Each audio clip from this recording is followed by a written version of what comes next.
They said he was invisible. They said he was incapable. But when the spotlight finally found him, he blinded them all. Subscribe and write in the comments. Where are you watching this video from? Marcus, you're going to fail, they whispered. It was the last thing he needed to hear as he entered Mr. Thompson's classroom that morning. He could already feel the eyes of his classmates on him, whispers about his grades, his clothes, the way he walked. Marcus, the quiet black kid from the poor side of town, always dismissed and overlooked. He had come to accept it, but something was different today. Today, everything was about to change. Marcus had always been the kid in the back of the class, the invisible one. His white classmates didn't look at him as an equal.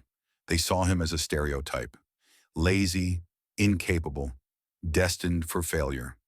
It wasn't just the students. Mr. Thompson, the teacher, had always been a little too eager to point out his flaws. Marcus, why don't you try paying attention?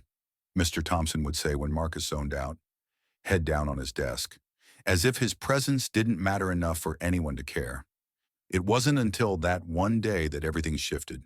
The bell rang, and the class settled into their usual chaos. Mr. Thompson, as if on impulse, walked to the front of the room and pointed directly at Marcus. Marcus, he said with a slight smirk, you're going to represent our class in the Science Olympiad. A stunned silence fell over the room. The few kids who were brave enough to look Marcus in the eye couldn't hold back their snickers. The jocks, Jake, Brad, and Tim, exchanged mocking glances. They were the kings of the school. They weren't going to let some invisible kid steal their thunder. Are you serious, Mr. Thompson? Brad snickered. What's next? Letting him play quarterback. The class erupted in laughter, but Marcus barely flinched. He was used to being the punchline of every joke. Mr. Thompson, however, wasn't laughing. Enough, he snapped. Marcus, you have more potential than you think. Don't let anyone, including me, tell you otherwise. You're doing this, and you're going to prove them wrong. And so Marcus found himself signed up for the Science Olympiad, a place where he didn't belong, at least in the eyes of everyone who had ever dismissed him. But he wasn't going to back down, not this time. That night, Marcus couldn't sleep. He tossed and turned, his mind racing with doubts and insecurities. The same voice inside his head that had told him he wasn't good enough now whispered louder. What do you think you're doing, Marcus? You're not smart enough. You're not worthy. But then a different voice took over. It wasn't his own. It was his mother's voice. You're more than what they say you are. Don't ever let anyone decide your worth. You decide that for yourself. With newfound resolve, Marcus sat at his desk, pulled out his science books, and started studying. For the first time, he didn't see it as a burden. He saw it as an opportunity to show the world, especially the people who had written him off, that he wasn't going to be invisible any longer. Hours passed, the night stretching into early morning, but Marcus didn't stop. He worked through equations, diagrams, theories, until they began to make sense. The fear that had once consumed him was slowly replaced with a growing confidence. He had something to prove, not just to his classmates, but to himself. The day of the competition arrived, and Marcus walked into the science lab with a quiet determination. His classmates barely spared him a glance. The jocks still snickered, the girls still giggled behind their hands. But this time, Marcus didn't care. He was there for himself, not for them. Mr. Thompson watched as Marcus set up his materials on the desk. He gave him a nod of encouragement, though the teacher's face was an unreadable mask. The competition began. Marcus moved quickly, solving problems with precision. The pressure was immense. The whispers of doubt crept into his mind again. But this time, he didn't listen. With every problem solved, his confidence grew. He was no longer the kid in the back of the class.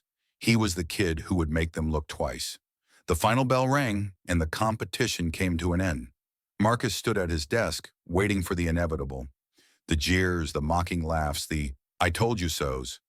But when Mr. Thompson walked over to his desk, a look of disbelief on his face, Marcus felt a small, nervous thrill run through him. Marcus, Mr. Thompson said quietly, his voice thick with astonishment, you actually did it. You solved every problem. You won. The room went silent. Marcus looked up at the other students. The jocks' faces twisted in disbelief. Brad's jaw was hanging open, and Tim looked like he had seen a ghost. For the first time, the air in the room felt different. It wasn't the usual atmosphere of mockery and laughter. It was one of stunned respect. But how? Jake stammered, still trying to process what had just happened. You, you're just, I'm just a kid, yeah, Marcus said, standing tall for the first time in his life. Just a kid who finally decided he was going to be more than what you thought of me. From that day on, Marcus was no longer the invisible kid. The whispers stopped, replaced with stares of admiration. The jocks who once mocked him began to treat him with a new kind of respect. He didn't just win the competition, he had won the battle for his own self-worth. But the real victory came when Marcus realized that none of it mattered. The people who had doubted him no longer held power over him. The world didn't get to decide who he was. He was in control of his own narrative, and he wasn't going to let anyone rewrite it. And as for Mr. Thompson, well, Marcus knew that the teacher had seen something in him long before he had seen it in himself. But now Marcus had proven that the one person who mattered most in this whole journey was him. He was no longer the invisible genius. He was the genius, and the world was going to see it. If you enjoyed this story, make sure to subscribe so you don't miss our next video. Feel free to share this video with others and check out more stories on our channel.